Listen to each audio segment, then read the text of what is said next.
चलिए बच्चों, हम देखते हैं साहचर्य प्रगुण क्या होता है। साहचर्य प्रगुण के बारे में देखते हैं। साहचर्य प्रगुण होता क्या है।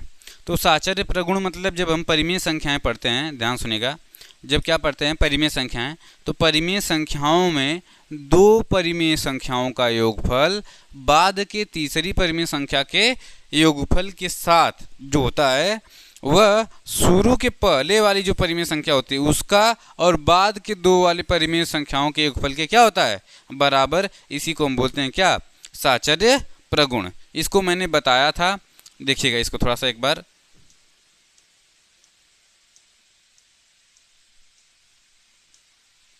ठीक है, इसको हम लोग देख लेते हैं एक बार। यहाँ पे क्या है, -2/3 है, तो हम लिखेंगे -2/3 प्लस 3/4। इनको हमको एक साथ सॉल्व करना है, ठीक है। प्लस में यहाँ पे दिया है 1/-5 दिया है, ठीक है बाबू। इसको एलसीएम लेंगे, कितना आएगा, 12 आ जाएगा। 4 दूना के कितना होगा, 8 हो जाएगा। प्लस यहाँ पे कितना हो जाएगा, 4 से भाग करेंगे 3, 3 3 9। इसको ऐसे में लिखूँ, प्लस में इसको अभी वैसे ही रखने दो, 1/-5। इसको ऐसे बंद कर दो, ठीक है। अब देखो यहाँ पे करेंगे तो कितना आएगा हमारा, 1/12 आ जाएगा, ठीक है। इस 1/12 को अब यहाँ पे -1 का ऊपर और -1 का नीचे गुणा करोगे तो ऊपर -1 आ जाएगा, और उस -1 का यहाँ पे गुणा करोगे माइनस आ जाएगा, और नीचे आ जाएगा 1/5। इनका एलसीएम लेंगे तो हमारा एलसीएम कितना आएगा, 60 आएगा।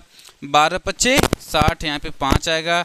5 का पहाड़ा को 12 बार जाएगा, यहाँ पे आएगा 12, तो यहाँ पे आ जाएगा -7/60। कितना आएगा, -7/60, ठीक है, ठीक है ना। चलो अब देखते हैं, यहाँ पे पहला क्या है, -2/3 है, यहाँ पे हम लिखेंगे प्लस। अब इनको सॉल्व करेंगे, तो इनको सॉल्व करने का जो तरीका है हमारा, 3/4। अब देखो प्लस यहाँ पे -1 का ऊपर और -1 का ऊपर नीचे गुणा करोगे तो ऊपर आ जाएगा -1 और नीचे आ जाएगा 5।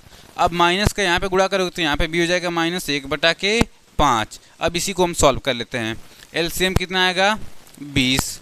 4×5 = 20। 5 का गुणा करोगे 3 में 5 × 15, 5 चौको 20, यहाँ पे 4 आ जाएगा, ठीक है। अब देखो यहाँ पे प्लस रहने देना, यहाँ पे -2/3 रहने देना, ठीक है ना। यहाँ पे घटाओगे कितना आ जाएगा, 11/20 प्लस में -2/3। इनका एलसीएम हम लोग लेंगे, कितना आएगा, 60 आएगा। 3 से भाग करोगे 20 बार जाएगा, 20 का गुणा 2 में करोगे -40 आएगा। फिर 20 × 60 मतलब 33 आ जाएगा, 11 × 33। घटाओगे -7/60, क्या आ जाएगा आंसर, यहाँ पे भी -7/60 आया था। अर्थात जो क्रम साहचर्य प्रगुण है, इसके कहने का मतलब क्या होता है, ध्यान सुनिएगा। इसके कहने का मतलब यही होता है कि दो परिमेय संख्याएं जो होती हैं का योग, जैसे 3 परिमेय संख्याओं का योग निकालना है तो उसमें 2 परिमेय संख्याओं का योग तीसरे परिमेय संख्या के साथ परिमेय संख्या के साथ का जो योग होता है, का योग, वह पहले परिमेय संख्या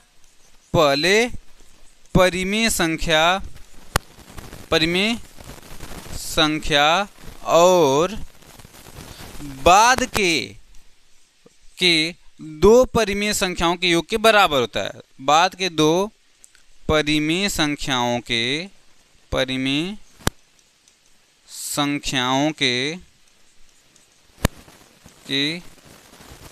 योग के बराबर होता है, ठीक है, होता है। यही हमारा साहचर्य प्रगुण है, ठीक है बच्चे।